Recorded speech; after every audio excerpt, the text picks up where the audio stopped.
STF sofreu ataque hacker pouco antes do ministro Alexandre de Moraes bloquear a Rede X no Brasil. Prefeito de Criciúma é preso com mais 9 pessoas em operação que apurou irregularidades nas funerárias da cidade.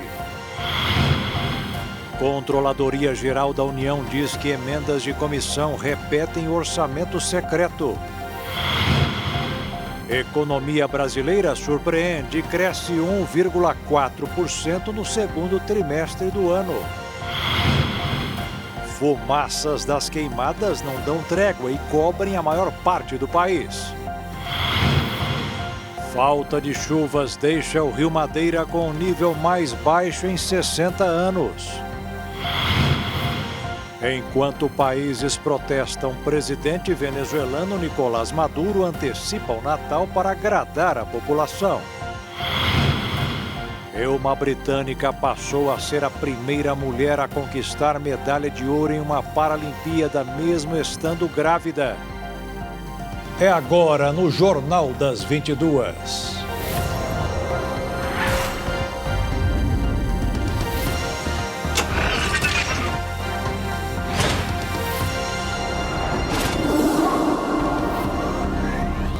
Olá, boa noite. Um grupo hacker reivindicou nesta terça-feira ataques aos sistemas do Supremo Tribunal Federal, da Polícia Federal, da Agência Nacional de Telecomunicações e do Escritório de Advocacia da família do ministro Alexandre de Moraes. O grupo se responsabilizou pela ação, que tenta sobrecarregar até tirar um site ou servidor do ar.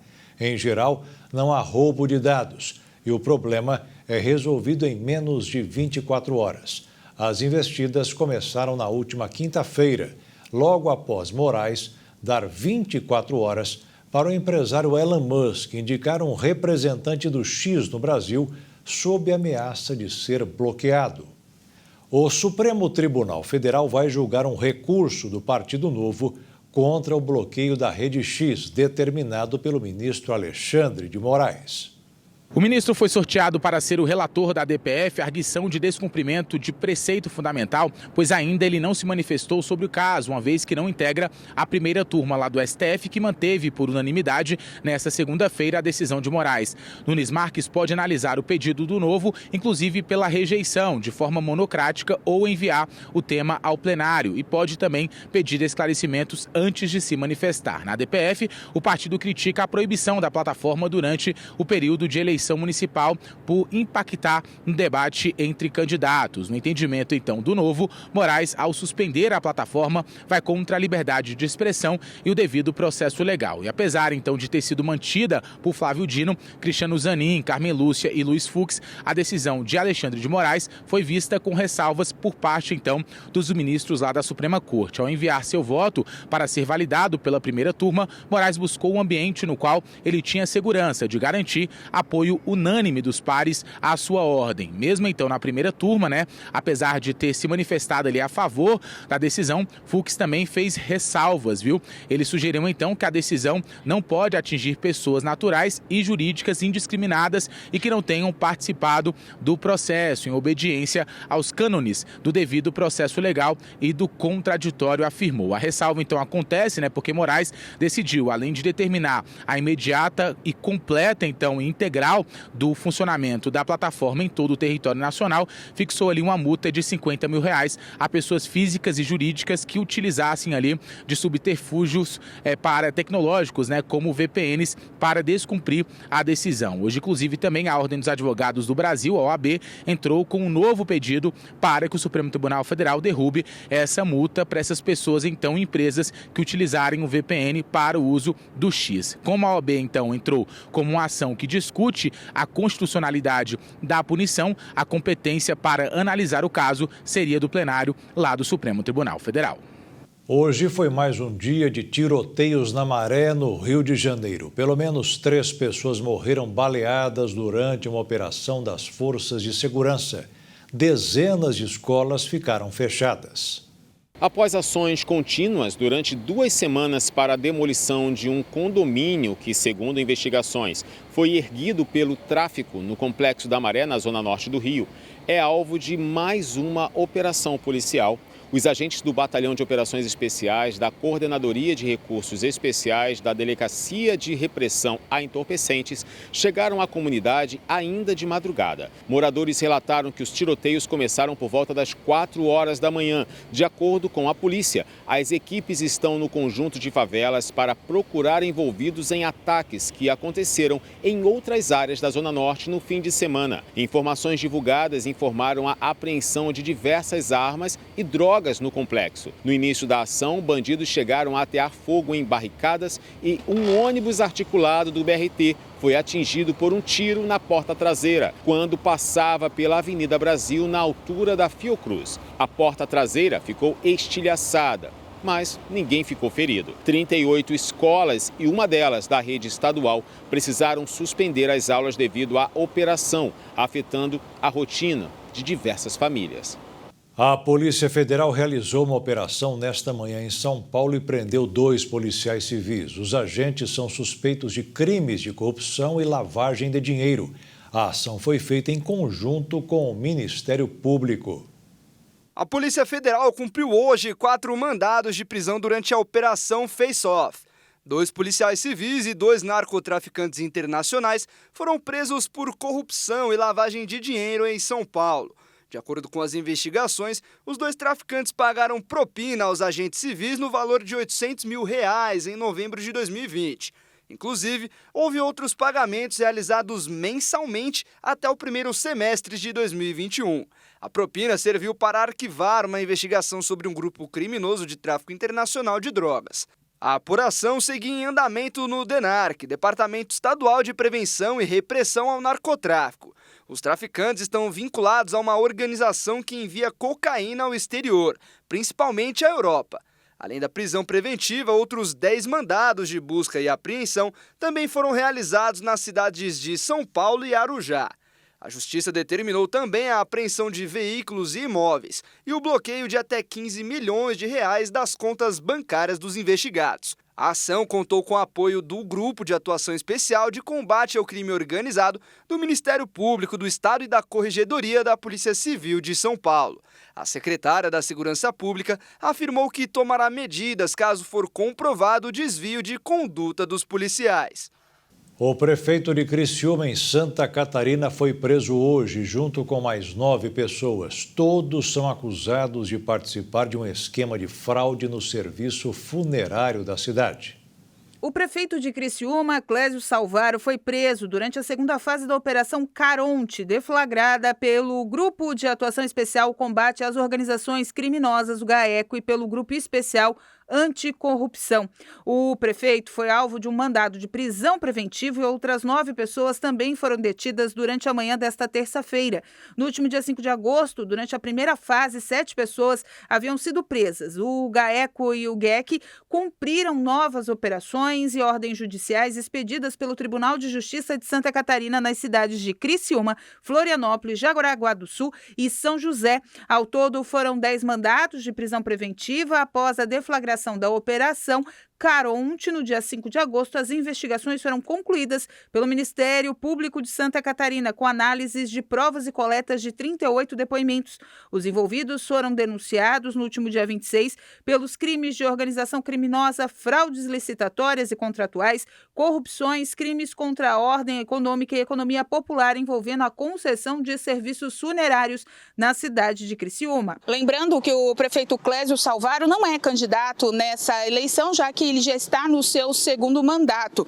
O atual vice-prefeito, Ricardo Fabres, está no aguardo do chamamento da Câmara de Vereadores para poder assumir o cargo no lugar do prefeito até então agora afastado. Ele que já tinha se licenciado para participar da campanha política em prol do seu candidato apoiado, agora sim Ricardo Fabres vai assumir de forma definitiva até que tudo isso seja resolvido. Os primeiros envolvidos nessa situação população ainda não tiveram a sua liberdade acionada. Pelo contrário, de acordo com a Justiça, por todas as vezes que foi pedido aí o sistema de liberdade, todos eles foram negados, inclusive suas audiências já foram aí transferidas 2 vezes. Portanto, a gente segue acompanhando essa situação que envolveu muita gente aqui no estado. Lembrando que Clédio Salvaro já está dentro dos 20 prefeitos que já foram levados em custódia por algum tipo de operação só dentro desses últimos 4 anos aqui em Santa Catarina.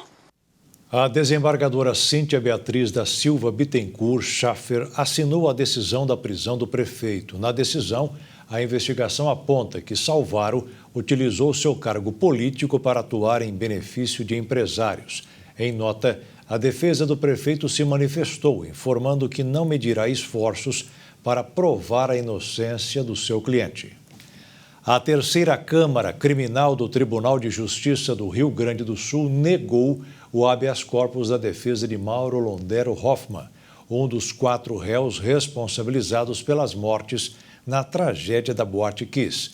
Ele era o último condenado que estava em liberdade. O pedido da defesa foi feito após o Supremo Tribunal Federal decidir também na segunda-feira a favor do recurso extraordinário do Ministério Público do Rio Grande do Sul e do Ministério Público Federal, restabelecendo a decisão condenatória do Tribunal do Júri de 2021 e determinando a prisão dos réus. Conforme a decisão da terceira Câmara Criminal, por meio da decisão do ministro Dias Toffoli, foi determinado o imediato recolhimento dos réus à prisão, servindo a decisão como mandado. Com esta determinação, o sócio da boate, Mauro Londero Hoffmann, foi condenado a 19 anos e 6 meses de prisão por homicídio simples com dolo eventual. O vocalista da banda, Marcelo de Jesus dos Santos, já está no presídio de São Vicente do Sul. Ele foi condenado a 18 anos de prisão por homicídio simples com dolo eventual. O sócio da boate, Elisandro, se apresentou em uma delegacia de Porto Alegre e aguarda o encaminhamento para um presídio.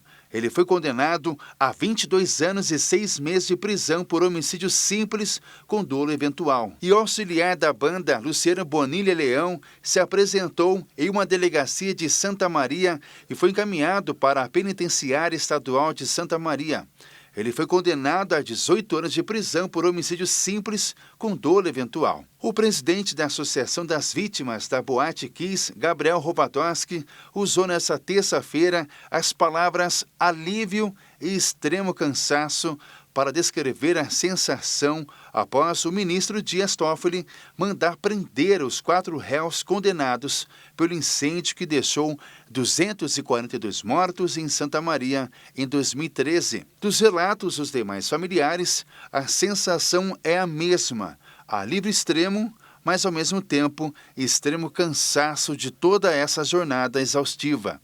As defesas irão recorrer. E veja a seguir, Controladoria Geral da União diz que emendas de comissão repetem orçamento secreto. E a economia brasileira surpreende e cresce 1,4% no segundo trimestre do ano.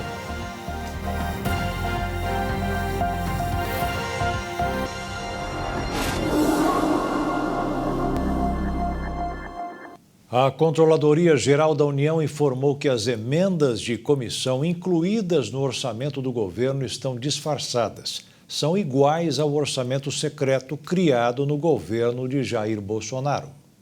A análise foi elaborada no âmbito de um processo sobre a continuidade do orçamento secreto entregue nesta terça-feira pela Controladoria Geral da União, a CGU, ao Supremo Tribunal Federal. Segundo o relatório, mesmo após o fim do orçamento secreto, o Poder Executivo e os parlamentares driblam a decisão da Corte e repaginaram o mecanismo. As emendas de comissão, que somam mais de 15 bilhões em 2024, herdaram parte dos recursos distribuídos sob a mesma lógica. Na prática, esse tipo de recurso só deveria ser destinado para ações licitações de abrangência nacional e obras maiores, mas herdou o espólio do orçamento secreto e foi distribuído para projetos locais de interesse individual de deputados e senadores. No relatório, a CGU aponta que não há transparência sobre os parlamentares beneficiados pelas emendas de comissão e nem é possível rastrear para onde vai o recurso nas plataformas oferecidas pelo governo federal, assim como ocorreu com o orçamento secreto. Observa ainda que as despesas do Poder Executivo foram reduzidas ao longo dos últimos anos, enquanto as emendas de comissão saíram de 329 milhões em 2023 para 15,5 bilhões neste ano.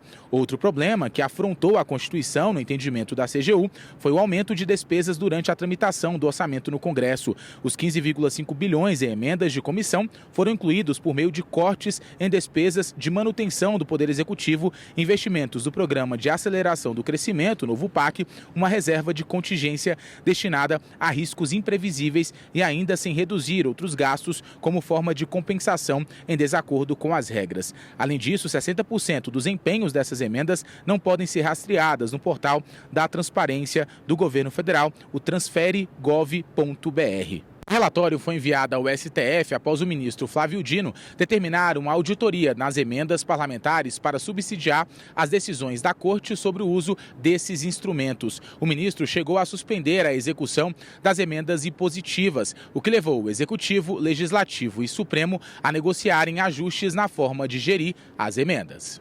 Afirmar que as nossas emendas de comissão são transparentes, são deliberadas na comissão e são organizadas e aprovadas coletivamente é uma mentira. E falo que é uma mentira com todas as letras porque eu sou uma parlamentar que estou na comissão de saúde, que tem 5 bilhões de reais que foi votado aqui na LOA, foi para lá, muitos nem sabiam muito que estava indo para qual lugar, mas o fato é que esses 5 bilhões na comissão nunca foi discutido na comissão, nunca. Nos bastidores, o Executivo tenta recuperar alguma influência no orçamento. Os parlamentares, por sua vez, não abrem mão de mandar no recurso. O governo e o Congresso devem encaminhar até a próxima semana uma solução para o futuro das emendas, que será avaliada por Flávio Dino. O primeiro turno das eleições municipais está marcado para o dia 6 de outubro. Com a proximidade da data, o Tribunal Superior Eleitoral disponibilizou uma plataforma de autoatendimento. A partir de hoje, os eleitores poderão consultar sua sessão de votação, verificar a situação eleitoral e possíveis irregularidades através do aplicativo e-Título ou pela internet no site www.tse.jus.br, com os dados referentes às eleições de 2024. Aqueles que tiverem solicitado a transferência temporária de sessão, por exemplo, também podem conferir de forma online a informação com o novo endereço de votação. O primeiro sistema de pedágio em que o motorista não vai ter que parar para fazer o pagamento vai começar a funcionar amanhã em São Paulo. O teste vai ser na rodovia SP-333, em Itápolis, no interior paulista. O sistema eletrônico de pedágio, que substitui as praças convencionais, é operado por câmeras, antenas e sensores, capazes de fazer a leitura da placa ou tag do veículo. A tecnologia reconhece os automóveis e os categorizam por sua altura, largura, comprimento e quantidade de eixos rodantes e suspensos, para fazer a dupla checagem com as placas e tags identificadas. Para veículos que possuem os tags, a cobrança é feita automaticamente ao passar pelo pedágio sem cancela. E para os que não possuem, basta acessar os canais digitais e disponíveis e realizar o pagamento através da placa do veículo. O motorista tem até 15 dias para pagar, de acordo com o Código de Trânsito Brasileiro. O não pagamento da tarifa é considerado infração grave de trânsito, o que pode gerar uma multa de R$ 195,23, além de levar 5 pontos na carteira. O crescimento da economia no segundo semestre do ano surpreendeu os economistas. O bom resultado foi puxado principalmente pela indústria e pelo consumo das famílias. O Produto Interno Bruto brasileiro cresceu 1,4% no segundo trimestre deste ano, na comparação com os 3 meses imediatamente anteriores. Este é o 12º resultado positivo, seguido do indicador, em bases trimestrais. O saldo vem depois da atividade econômica brasileira crescer 1% no primeiro trimestre do ano, com uma forte expansão do comércio. O resultado anterior, de 0,8%, foi revisado pelo IBGE. Neste segundo trimestre, a indústria cresceu 1,8% e o setor de serviços, 1%. As importantes altas acabaram compensando a queda de 2,3% da agropecuária.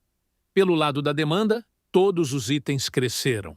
O consumo das famílias e o consumo do governo subiram 1,3%, enquanto os investimentos voltaram a reagir depois de um 2023 fraco, com alta de 2,1% neste trimestre. Em valores correntes, o PIB totalizou 2 trilhões e 900 milhões de reais. Com os resultados, o PIB brasileiro teve alta de 3,3% em relação ao mesmo trimestre de 2023. Já a alta acumulada em 4 trimestres é de 2,5%. O bom resultado do Produto Interno Bruto não é 100% aprovado pelo mercado financeiro. O argumento é o de que, se o consumo das famílias aumentou, a inflação não vai demorar para mostrar força. O reflexo poderá ser uma nova alta da taxa de juros. Por isso, o dólar subiu 0,48% e terminou o dia cotado em R$ 5,64 para a venda. E a Bolsa de Valores caiu 0,41% aos 134.353 pontos. O número de ações judiciais contra operadoras pelo tratamento médico domiciliar aumentou 64% no ano passado em São Paulo.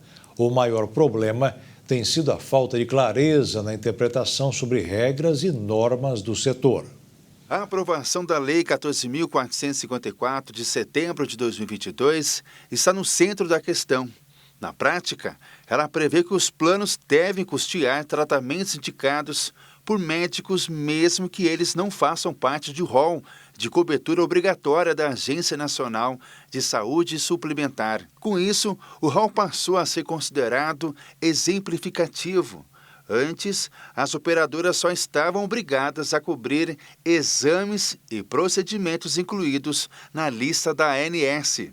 Em 2023, no ano seguinte à aprovação da lei, as operadoras receberam cerca de 234 mil processos, uma média de uma nova ação a cada 2 minutos, segundo dados do Conselho Nacional de Justiça. A disparada chamou a atenção do Supremo Tribunal Federal. O ministro Luiz Roberto Barroso, presidente da Corte e do SNJ, tem estudado iniciativas para lidar com toda esta confusão. Enquanto elas não vêm, empresas do setor argumentam que decisões judiciais que garantem tratamentos não previstos em contrato, como é o caso do home care, aumentam a insegurança jurídica para quem atua no ramo e ameaçam, inclusive, a sustentabilidade do sistema. De acordo com o Tribunal de Justiça de São Paulo e nos Diários Oficiais da Justiça, 451 processos foram protocolados com o assunto tratamento domiciliar home care em 2023. No ano anterior, haviam sido 275 nesta categoria. A Agência Nacional de Saúde Suplementar explica que a legislação do setor não obriga as operadoras a oferecer qualquer modalidade de atenção domiciliar, uma vez que a lei que define o rol de procedimentos que devem ser cobertos não incluem a assistência à saúde ampla no ambiente domiciliar entre as coberturas obrigatórias. Dessa forma, os convênios seriam obrigados a ofertar o serviço somente quando previsto em contrato ou por iniciativa própria. Embora o serviço não conste da lista de coberturas da ANS, as entidades de defesa do consumidor e os próprios tribunais têm defendido, no entanto, que as obrigações das operadoras não se limitam ao rol e, por isso, o serviço deve ser ofertado quando for prescrito por um médico. Um estudo apontou que o saneamento básico universal vai existir apenas quando os investimentos bilionários forem bancados pelas famílias mais pobres. Um estudo produzido pelo Instituto Trata Brasil em parceria com a X Anticonsultoria Econômica, também com a Associação Brasileira dos Fabricantes de Materiais para Saneamento e o Conselho Empresarial Brasileiro para o Desenvolvimento Sustentável, revelou que o projeto de universalização do saneamento básico no país até 2033, como previsto no novo marco legal aprovado pelo Congresso em 2020, dependerá do investimento dos próprios usuários, que terão de realizar investimentos bilionários na construção, instalação e troca de infraestrutura residencial de água e esgoto, para poder se conectar às redes que chegarão às suas portas. Para atingir a meta do novo marco, as famílias terão que investir cerca de 242 bilhões de reais nos próximos 10 anos, ou 24 bilhões ao ano. De acordo com os cálculos do estudo, os valores representam entre 27% e 48% do total de investimentos que as concessionárias dos serviços deverão realizar no mesmo período para ampliar o acesso às redes. O levantamento aponta também que quase 90% das famílias que atualmente não dispõem de serviços de saneamento pertencem às faixas de renda mais baixas da população. Para viabilizar a universalização, elas terão que arcar com 75% dos investimentos, que deverão ser feitos nas residências em todo o país, com a instalação e adequação dos equipamentos domésticos para se conectar às redes externas. E veja a seguir, falta de chuvas deixa o Rio Madeira com o nível mais baixo em 60 anos. E a fumaça das queimadas não dão trégua e cobrem a maior parte do Brasil.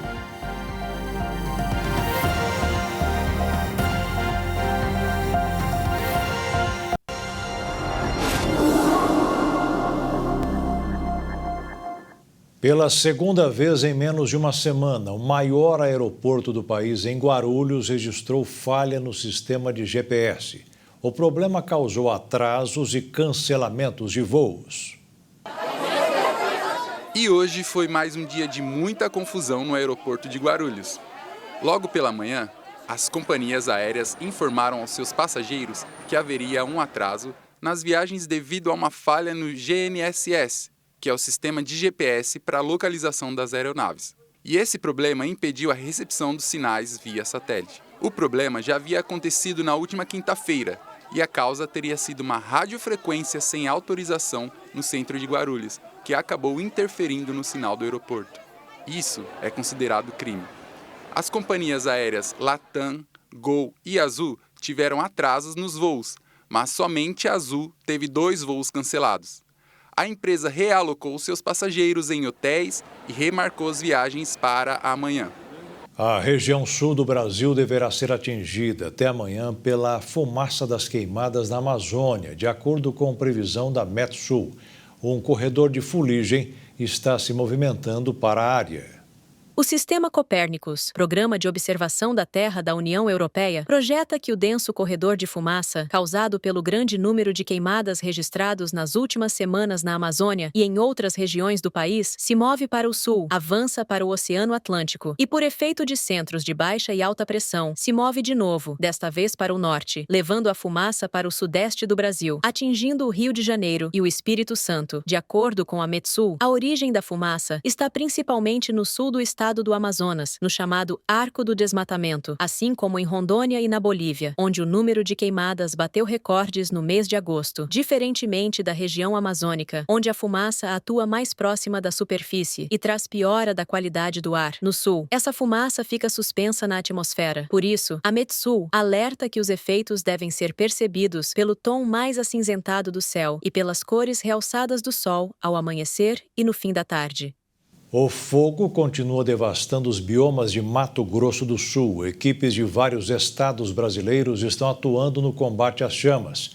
E há também a preocupação com os animais silvestres que estão sendo resgatados. E a primeira medida é hidratar os bichinhos. As imagens são impressionantes. Vários animais sendo resgatados pelos bombeiros do Rio Grande do Sul que auxiliam no combate aos incêndios na região do Pantanal. Muitos animais têm parte do corpo queimada e são encaminhados para o centro de reabilitação. Com as patinhas tudo queimado. Uma das primeiras medidas é hidratar os bichinhos. Em Naviraí, uma imagem emblemática. Em meio à mata queimada, os bombeiros encontraram uma área com um ninho de ovos de ema. Só a área do ninho estava preservada das cinzas.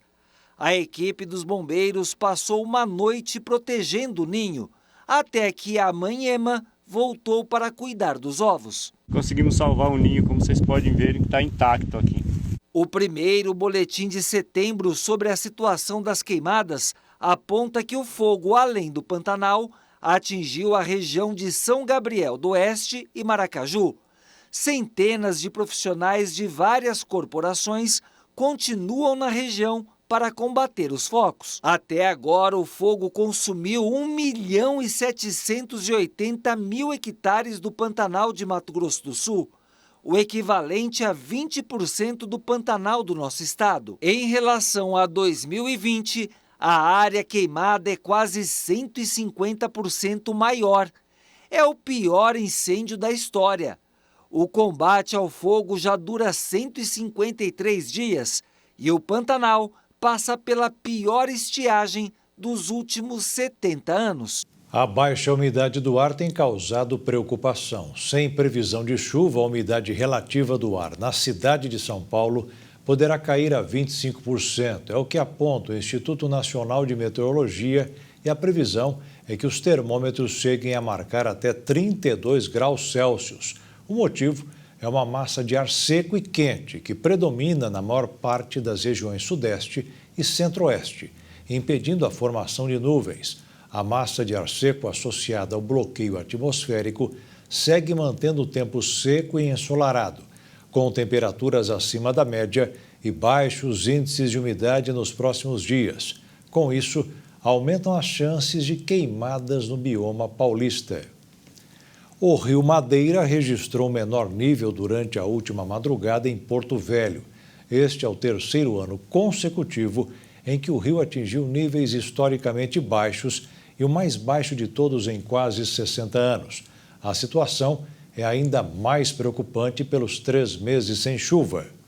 Em quase 60 anos, o Rio Madeira atingiu o seu nível mais baixo. A cota de 1,2 metro foi registrada durante a madrugada desta terça-feira em Porto Velho. A informação foi divulgada pelo Serviço Geológico do Brasil, que faz o monitoramento do rio. A última vez que o Madeira chegou a um nível tão baixo foi em 2023, com 1,9 metro. Segundo os especialistas, o Rio Madeira deveria estar com um nível em torno de 3,80 metros nesta época do ano. De acordo com o IMNT, Instituto Nacional de Meteorologia, Porto Velho está há 3 meses sem chuvas. A última chuva com volume considerável foi em 25 de maio. Os ribeirinhos do Médio Madeira estão sem água encanada e dependem de poços amazônicos que secaram com a chegada da estiagem. Na comunidade Maravilha, além da dificuldade pela falta de água, a seca causou a morte de dezenas de peixes. Os principais responsáveis desses eventos são o fenômeno El Niño e o aquecimento normal do Oceano Atlântico Norte. O Madeira também abriga 2 das maiores usinas hidrelétricas do Brasil, Giraú e Santo Antônio. A Agência Nacional de Águas e Saneamento Básico já falou sobre uma possível paralisação da hidrelétrica de Santo Antônio por causa da seca. O Rio Madeira é um dos maiores do mundo e passa por 3 países: Brasil, Bolívia e Peru. As autoridades seguem monitorando a situação e procuram formas de amenizar os problemas. A Polícia Federal prendeu 5 pessoas ligadas ao garimpo ilegal no território Yanomami e cumpriu 15 mandados de busca e apreensão na manhã desta terça-feira, durante a Operação Taurus Áureos. A ação teve a finalidade de combater a logística e o financiamento das organizações criminosas atuantes no garimpo ilegal das terras indígenas na região norte do Brasil. Além das prisões, a Justiça também determinou os pedidos da Polícia Federal que atingem o financiamento da logística do garimpo. Até às 10h30 da manhã, 3 pessoas tinham sido presas, uma em Boa Vista, uma no interior de Roraima e outra em Rondônia. Além disso, foram bloqueados R$ 834 mil em bens. Um dos alvos da operação era o responsável por coordenar a logística para o garimpo. Outro comprava gado com dinheiro proveniente da atividade. Segundo os agentes, o grupo criminoso usava uma fazenda como ponto de apoio para a logística do garimpo. Era desta propriedade que suprimentos como combustíveis para maquinários eram enviados para a região do Baixo Rio Mucajaí, uma das áreas mais devastadas pela atividade predatória ilegal. Segundo a Polícia Federal, a força-tarefa é desdobramento da Operação Libertação, que começou em fevereiro de 2023. Após o início das operações, as mortes em território Yanomami reduziram em 33%, segundo o Ministério da Saúde. Ainda assim, a região vive crise sanitária há pelo menos 5 anos, com problemas como fome, desnutrição e doenças atingindo comunidades indígenas, em especial crianças. Em julho, o governo anunciou a 10ª operação contra garimpo ilegal na terra indígena Yanomami. E veja a seguir, o Brasil ganha mais medalhas nas Paralimpíadas. E uma britânica passou a ser a primeira mulher a conquistar medalha de ouro em uma Paralimpíada, mesmo estando grávida.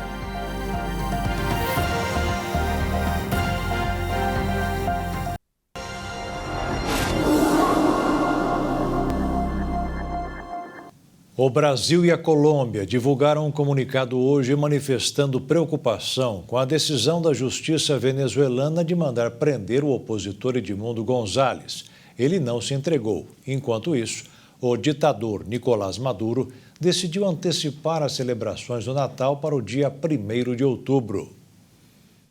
O anúncio foi feito na noite desta segunda-feira, em um programa de auditório que ele mesmo apresenta semanalmente. Não é a primeira vez que Maduro recorre à antecipação das celebrações do Natal no país. Em 2020, ele adiantou o Natal para 15 de outubro, em meio à pandemia. Na ocasião, a data foi marcada pela liberação de recursos para a compra de brinquedos. O adiantamento da celebração natalina coincide com um momento de tensão política e militar no país, depois das eleições presidenciais de 28 de julho. Oposição e boa parte da comunidade internacional colocam em xeque a legitimidade da reeleição de Nicolás Maduro para mais um mandato. Ele governará a Venezuela até 2031. Em meio a protestos e a pressão internacional, oriundas principalmente dos Estados Unidos e União Europeia, a Procuradoria venezuelana, aliada do chavismo, pediu a prisão do candidato oposicionista, Edmundo González, que reivindica a vitória nas eleições e pede a divulgação das atas das urnas. O pedido foi acatado pela Justiça, também considerada um braço do regime de Maduro. Um ataque russo na cidade ucraniana de Poltava fez dezenas de mortos e mais de 200 feridos. A Rússia usou mísseis de longo alcance, onde atingiu um centro de treinamento militar em um hospital na Ucrânia. Pelo menos 51 pessoas morreram e centenas ficaram feridas nesta terça-feira em um ataque com mísseis russos à cidade ucraniana de Poltava. Autoridades disseram que este foi um dos ataques mais mortíferos da guerra nos últimos 2 anos e meio. Segundo o Ministério da Defesa ucraniano, os mísseis chegaram em pouco tempo após o alerta e surpreenderam as pessoas enquanto fugiam para um abrigo subterrâneo. O ataque atingiu um centro de treinamento militar e um hospital próximo, embora as autoridades não tenham informado quantas vítimas eram militares ou civis. O presidente ucraniano Volodymyr Zelensky prometeu responsabilizar o que chamou de escória russa, enquanto as equipes de resgate trabalham para limpar os escombros. De acordo com a informação, o ataque russo matou 51 pessoas. O número de feridos é 271. Pessoas estão sob os escombros do edifício que foi destruído. Em primeiro lugar, a tragédia em Poltava. As operações de resgate ainda estão em andamento para remover os escombros. Todos os serviços estão envolvidos. Até agora, o número de feridos é 271. Todos estão recebendo a assistência necessária. Estou grato a todos os socorristas, médicos, enfermeiros e todos os residentes de Poltava que se juntaram, doaram sangue e nos apoiaram. Sabemos que há pessoas sob os escombros do edifício destruído. Berlim, Londres e Washington condenaram a greve. O porta-voz do Conselho de Segurança Nacional dos Estados Unidos, John Kirby, disse que o ataque foi outro lembrete horrível da brutalidade do presidente russo Vladimir Putin. O ministro das Relações Exteriores britânico, David Lammy, chamou isso de um ato de agressão doentio, enquanto a ministra das Relações Exteriores alemã, Annalena Baerbock, diz que Putin não conhece limites da sua brutalidade. 4 semanas depois de a Ucrânia ter lançado a sua incursão transfronteiriça, a Ucrânia enviou vários soldados para a região de Kursk em 6 de agosto, desencadeando alguns combates a menos de 50 quilômetros de distância da central nuclear. A Ucrânia e a Rússia estão a atacar-se mutuamente com ataques regulares de drones e mísseis de longo alcance, lançando por vezes mais de 100 armas por dia em ataques aéreos. Na Rússia, as defesas aéreas interceptaram 158 drones ucranianos durante a noite, incluindo 2 sobre Moscou e 9 sobre a região circundante, de acordo com o Ministério da Defesa. As negociações entre o Hamas e Israel para um cessar-fogo e pela libertação dos reféns foram interrompidas sem um acordo. O primeiro-ministro Benjamin Netanyahu ignorou as exigências de milhares de manifestantes e continua adotando uma posição linha dura em relação à guerra contra o grupo terrorista. A Histadrut, maior sindicato de Israel, iniciou uma greve na segunda-feira, dando continuidade aos maiores protestos contra o governo do primeiro-ministro Benjamin Netanyahu. Desde o início da guerra em Gaza, o grupo esperava persuadir o governo a concordar rapidamente com um cessar-fogo. Em poucas horas, o seu esforço fracassou quando o sindicato, que representa 800 mil israelenses, cumpriu uma ordem judicial para pôr fim à greve, e o dia terminou com um discurso desafiador de Netanyahu, no qual ele se recusou a negociar com o grupo terrorista Hamas e criticou os manifestantes. Apesar de uma das maiores manifestações de dissidência em tempo de guerra na história de Israel, o momento não representou uma mudança no panorama político israelense. Embora a greve tenha atrasado ou suspendido serviços em milhares de escolas e vários municípios, redes de transportes e hospitais, alguns setores foram apenas parcialmente afetados. Muitas autoridades e instituições municipais se recusaram a participar. Ao contrário de março de 2023, quando uma greve geral e protestos em massa levaram Netanyahu a suspender um plano controverso para reformar o sistema judicial. Desta vez, o seu partido de direita manteve a unidade pública que demonstrou durante a guerra. Apenas Yoav Gallant, o ministro da Defesa, votou contra uma recente moção do gabinete para restringir as circunstâncias em que Israel poderia concordar com um cessar-fogo. O desafio de Netanyahu e a dissidência dos seus críticos refletiram as diferenças dentro de Israel sobre as prioridades imediatas do país. Os manifestantes querem que o governo se comprometa e concorde com um cessar-fogo e um acordo de libertação de reféns, mesmo que isso permita ao grupo terrorista Hamas sobreviver à guerra. O governo e os seus apoiadores querem defender um acordo que não acabe com a guerra em Gaza. Muitos israelenses ficaram particularmente indignados com o anúncio no domingo de que o exército israelense tinha encontrado os corpos de 6 reféns israelenses em um túnel embaixo de Rafah, no sul do enclave. Críticos do governo apontaram que um acordo de cessar-fogo poderia ter salvado os reféns. Um estudo conduzido pela Universidade de São Paulo revelou que a prática de exercício aeróbico trouxe mais benefícios para a regulação da pressão arterial de idosos hipertensos em treinos durante período noturno do que nos realizados pela manhã.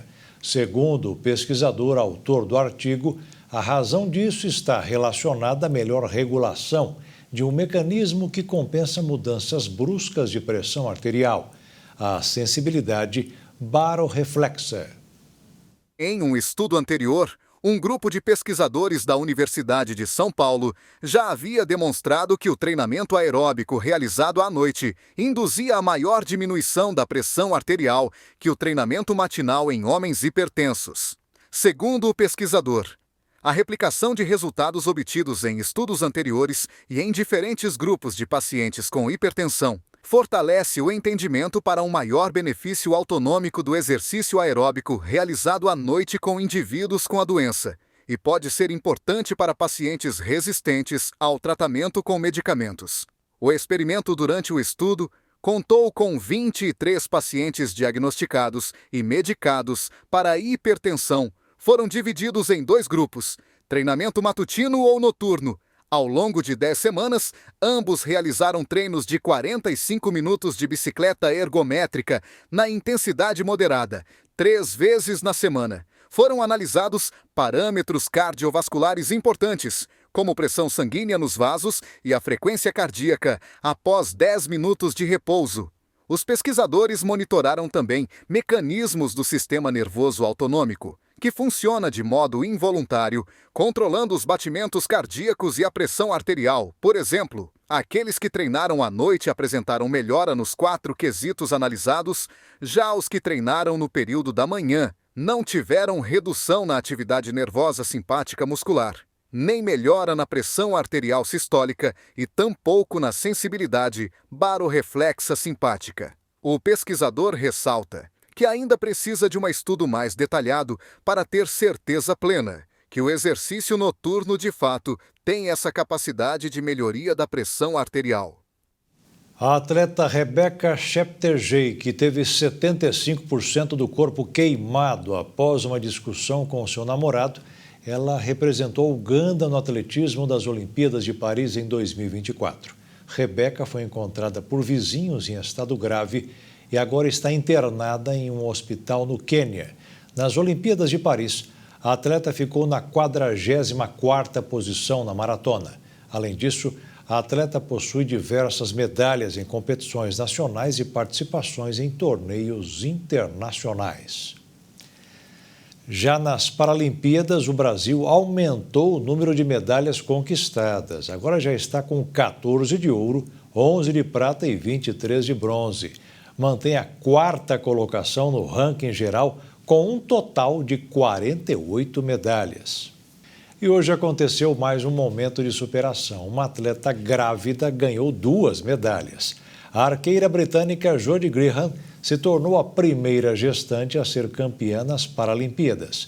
E junto com o parceiro Nathan McQueen, conquistou mais um ouro. Essa é a 3ª participação da arqueira nas Paralimpíadas. Jodie Graham já havia conquistado a medalha de bronze. E depois de conquistar o ouro na modalidade em dupla, a arqueira se tornou a primeira grávida campeã paralímpica. Jodie já sofreu 3 abortos espontâneos. E agora, com 7 meses de gestação, aguarda seu 2º filho. Para disputar os Jogos de Paris e chegar ao pódio, a paratleta precisou adaptar todo o seu treino e mudar sua estratégia para que ela e seu bebê fiquem confortáveis. A britânica está usando roupas maiores para cobrir a barriga e para que o excesso de tecido nos ombros não fique preso nas cordas, ela utiliza uma proteção para prender todo o material. Além disso, ela ajustou o estojo que utiliza para carregar as flechas. Para facilitar, ela colocou em uma posição mais baixa do que o normal. E o Jornal das 22 termina aqui. Uma boa noite para você e fique na paz. Tchau.